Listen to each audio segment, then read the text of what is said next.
Yeskel pasal 18 ayat 1 sampai 32. Setiap manusia bertanggung jawab atas dirinya. Maka datanglah firman Tuhan kepadaku. Ada apa dengan kamu sehingga kamu mengucapkan kata sindiran ini di tanah Israel? Ayah-ayah makan buah mentah dan gigi anak-anaknya menjadi ngilu. Demi aku yang hidup, demikianlah firman Tuhan Allah. Kamu tidak akan mengucapkan kata sindiran ini lagi kepada Israel, lagi di Israel. Sungguh, semua jiwa aku punya, baik jiwa ayah maupun jiwa anak aku punya. Dan orang yang berbuat dosa itu yang harus mati.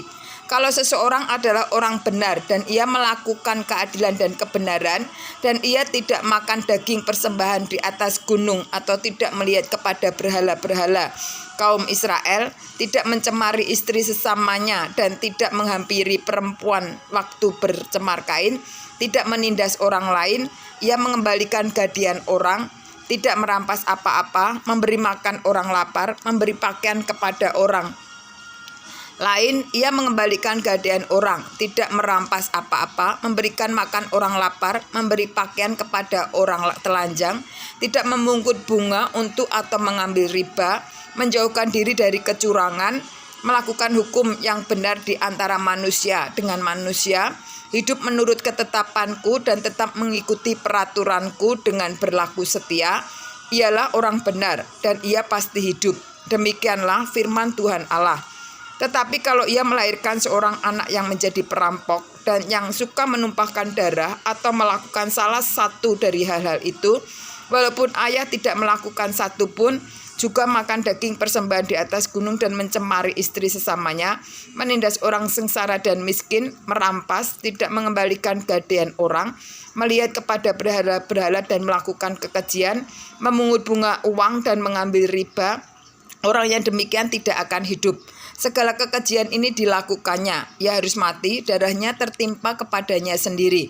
Sesungguhnya kalau ia melahirkan seorang anak dan anak ini melihat segala dosa yang dilakukan ayahnya, tetapi menginsafi hal itu sehingga tidak melakukan seperti itu, ia tidak makan daging persembahan di atas gunung dan tidak melihat kepada berhala-berhala kaum Israel, tidak mencemari istri sesamanya, tidak menindas orang lain, tidak mau meminta gadai, tidak merampas apa-apa, memberi makan kepada orang lapar juga, memberi makan kepada orang telanjang, menjauhkan diri dari kecurangan, tidak mengambil bunga uang atau riba, melakukan peraturanku dan hidup menurut ketetapanku, orang yang demikian tidak akan mati karena kesalahan ayahnya, ia pasti hidup.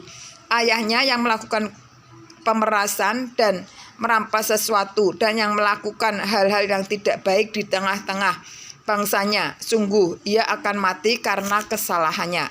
Tetapi kamu berkata, mengapa anak tidak turut menanggung kesalahan ayahnya?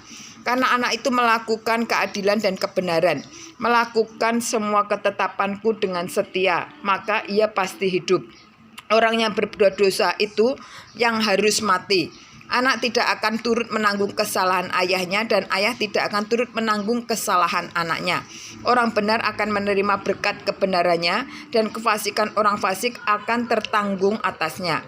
Tetapi jikalau orang fasik bertobat dari segala dosa yang dilakukannya dan berpegang pada segala ketetapanku serta melakukan keadilan dan kebenaran, ia pasti hidup, ia tidak akan mati.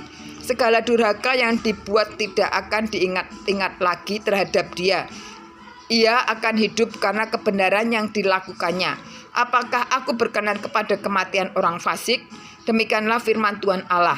Bukankah kepada pertobatannya supaya ia hidup? Jikalau orang berbalik dari kebenarannya dan melakukan kecurangan seperti segala kekejian yang dilakukan oleh orang fasik, apakah ia akan hidup? Segala kebenaran dilakukannya tidak akan diingat-ingat lagi. Ia harus mati karena ia berubah setia dan karena dosa yang dilakukannya. Tetapi kamu berkata, tindakan Tuhan tidak tepat. Dengarlah dulu, hai kaum Israel, apakah tindakanku yang tidak tepat ataukah tindakanmu yang tidak tepat? Kalau orang benar berbalik kepada kebenarannya dan melakukan kecurangan sehingga ia mati, ia harus mati karena kecurangan yang dilakukannya. Sebaliknya kalau orang fasik bertobat dari kefasikan yang dilakukannya dan ia melakukan keadilan dan kebenaran, ia akan menyelamatkan nyawanya. Ia insaf dan bertobat dari segala durhaka yang dibuatnya, ia pasti hidup, ia tidak akan mati. Tetapi kaum Israel berkata, tindakan Tuhan tidak tepat. Apakah tindakanku yang tidak tepat, hai kaum Israel, ataukah tindakanmu yang tidak tepat? Oleh karena itu aku akan menghukum kamu masing-masing menurut tindakannya, hai kaum Israel. Demikianlah firman Tuhan Allah, bertobatlah dan berpalinglah dari segala durhakamu, supaya itu jangan bagimu menjadi batu sandungan yang menjatuhkan kamu ke dalam kesalahan.